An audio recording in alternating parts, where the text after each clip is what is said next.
সুপ্রভাত বন্ধুগণ, আমি এখন দাঁড়িয়ে আছি বরিশালের প্রাণ কীর্তনখোলা নদীর তীরে। শত বছরের স্মৃতি, জীবনের গল্প আর অসংখ্য মানুষের স্বপ্ন এই নদীর বুকে ভেসে বেড়ায়। প্রতিটি ঢেউ যেন বলে, আমি শুধু নদী নই, আমি বরিশালের আত্মা, আমি মানুষের গর্ব। এই নদীকে কাছে থেকে দেখলে মনে হয় এ যেন এক জীবন্ত কবিতা। ঢেউ তার ছন্দ, নৌকা তার প্রতিচ্ছবি, আর বাতাসে ভেসে আসে প্রকৃতির গান।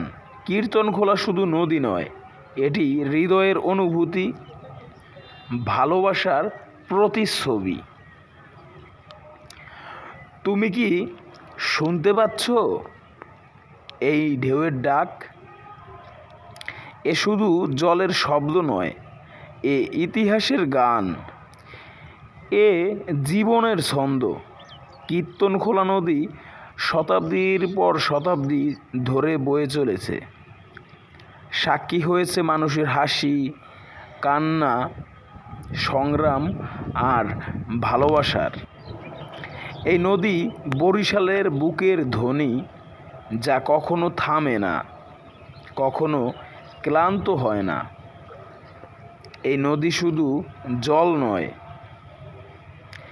এ এক অমর সঙ্গীত, যা প্রতিটি ঢেউয়ের এক আয়না, যেখানে প্রতিফলিত হয় বরিশালের আত্মা। কীর্তনখোলা, হ্যাঁ কীর্তনখোলা, তুমি চিরন্তন, তুমি অপরাজেয়, তুমি আমাদের গর্ব। প্রিয় দর্শক শ্রোতা বন্ধুগণ, আজকের জন্য বিদায় নিচ্ছি। হরে কৃষ্ণ।